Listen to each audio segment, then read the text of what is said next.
You can be metabolically flexible, but if you don't have metabolic capacity, that flexibility is really limited.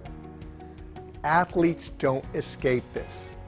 A diet and fueling strategy that depends upon concentrated carbohydrates as the principal energy source will, in the long run, diminish metabolic capacity. The term metabolic capacity did not simply pop into my head last night or even a few months ago, but this has been an evolving concept over several years.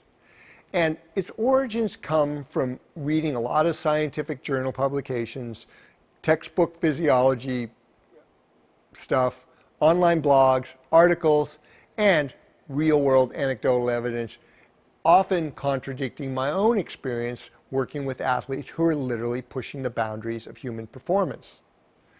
The dive down this rabbit hole was to find a unifying conceptual model to reconcile these contradictions.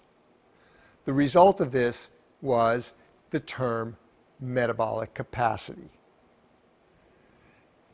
Now, while my work focuses primarily on metabolic health for performance, three touchstone metabolic topics which directly contradicted what I was observing and experiencing were these.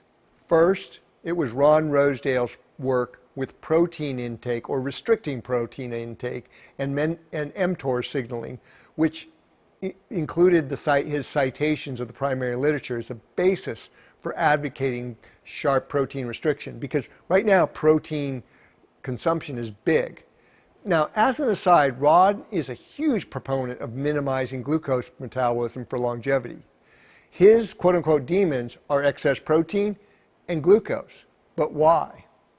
Okay? And then there's Judy Baker and Grant Genero's discoveries on vitamin A toxicity. Now, liver and egg yolks are considered fantastic bioavailable sources of vitamin A and considered superfoods, health foods one should include in the diet. Yet these credible sources were presenting compelling evidence for vitamin A as a toxic substance, and they were advocating eliminating or minimizing its intake. Now, this sharply counters with many studies, case studies, and anecdotal evidence, including my own work. Again, why? And third, the third touchstone came out of my conversations with Dr. Kayla Daniel, part of my team, and this was on vitamin D supplementation. Kayla used to be an advocate for vitamin D, but in her Weston Price days had a change of thinking which made her extremely cautious of vitamin D supplementation. Because I have mad respect for Ron, Judy, Grant, and Kayla, their work is good, okay? I could not simply dismiss what they were saying just because it didn't fit my worldview. Rather, I sought to understand why they were seeing and experiencing outcomes that were almost diametrically opposite to what I was seeing and experiencing. And out of this came the concept of metabolic capacity.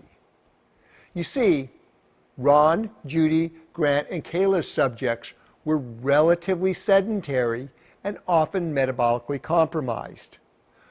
Both dramatically decreased metabolic capacity. Then there is the type of diet these subjects are on, or as importantly, were on, which led them to become metabolically compromised and or sedentary. Again, thus having diminished metabolic capacity. Now, athletes don't escape this. A diet and fueling strategy that depends upon concentrated carbohydrates as the principal energy source will, in the long run, diminish metabolic capacity.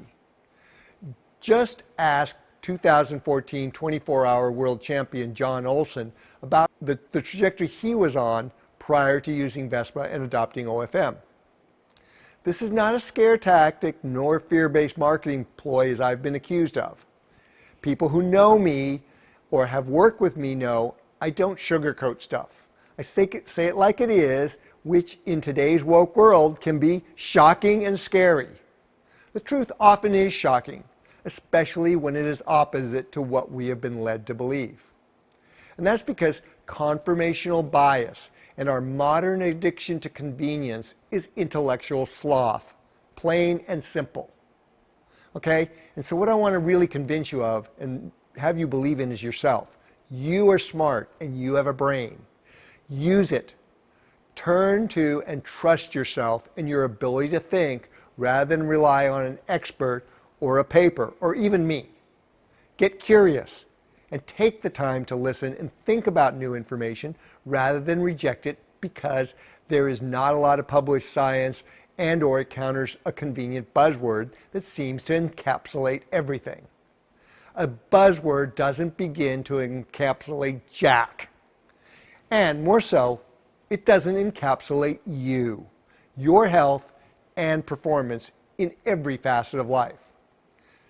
Building your metabolic capacity to its potential is a great way to start. The term metabolic capacity is not a buzzword, but a springboard in your journey to higher health and peak performance.